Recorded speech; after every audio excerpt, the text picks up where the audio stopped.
I got so motherfucking design on right now. Bring it down, bring it down, make it clap. I got 3 old guys to walk. It starts with I don't know why, it doesn't even matter how hard you try. Keep that in mind, I designed this rhyme to explain in due time. Oke, kita masuk ke pembahasan yang pertama, yakni tentang pengertian. Menurut Vincent Mosco, pendirinya, ekonomi politik adalah studi tentang hubungan sosial, khususnya hubungan kekuasaan yang berkaitan dengan produksi, distribusi, dan konsumsi sumber daya, termasuk sumber daya komunikasi. Nah, sementara ekonomi politik media adalah media sebagai institusi politik dan institusi ekonomi yang mempunyai kekuatan untuk mempengaruhi kalayaknya.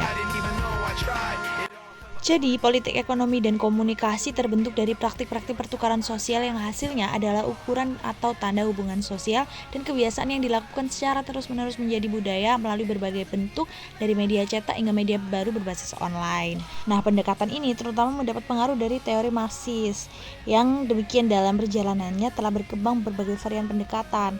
Nah, teori Marx ini cenderung menekankan peranan media massa. Nah, seperti teori-teori yang lain, teori ekonomi politik media juga punya asumsi teori. Yang pertama, isi media lebih ditentukan oleh kekuatan-kekuatan ekonomi dan politik.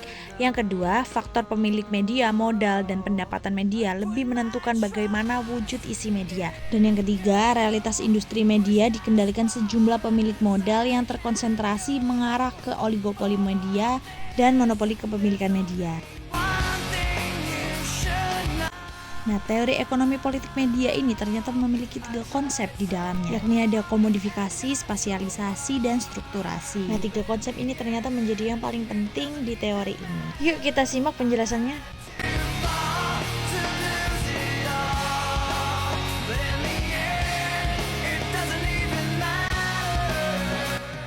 Yang pertama ada konsep komodifikasi. Nah, komodifikasi ini berkaitan dengan isi, audiens, dan pekerja. Untuk isi berhubungan dengan konten dari media yang akan disebarluaskan ke audiens.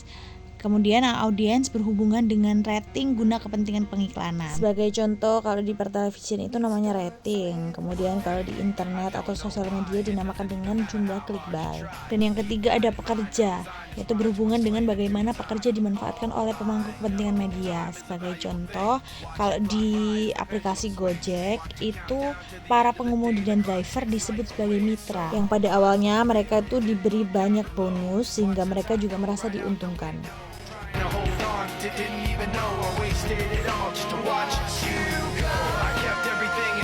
Berikutnya ada spasialisasi. Konsep ini membahas tentang penyebaran produk oleh media kepada khalayak tanpa terhalang oleh ruang dan waktu. Hal ini berkaitan dengan bentuk atau jenis teknologi yang digunakan, hingga integrasi yang dimiliki oleh perusahaan baik secara vertikal maupun horizontal.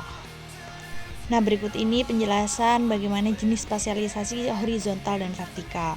Untuk horizontal atau bersifat sejajar, jadi konsentrasi yang menyatukan industri media dengan cara memperluas produksi dan sumber daya media dengan cara membeli saham atau mengakuisisi media lain yang sama jenisnya dan setara.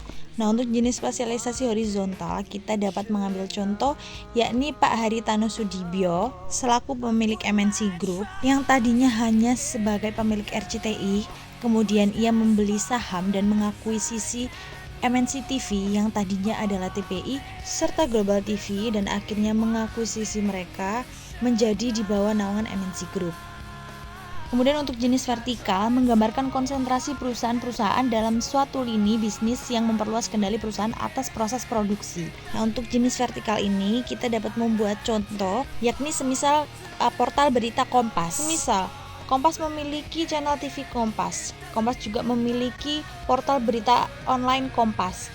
Kemudian ia juga memiliki koran Kompas. Nah, semisal untuk produksi koran mereka sendiri, mereka tidak memerlukan kerjasama dengan percetakan atau dengan lembaga-lembaga manapun, melainkan mereka memiliki bisnis-bisnis mereka yang lain untuk menunjang dan mensupport bisnis mereka tersebut.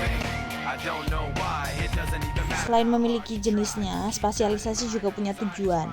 Di antaranya untuk memperluas jangkauan media kepada khalayak luas. Spasialisasi vertikal dapat terjadi antar negara, di mana salah satu perusahaan sebagai perusahaan induk, dan satu lagi sebagai anak perusahaan. Nah, tujuan lainnya adalah monopoli media komunikasi, karena salah satu dampak dari proses spasialisasi adalah akan terjadi monopoli media komunikasi.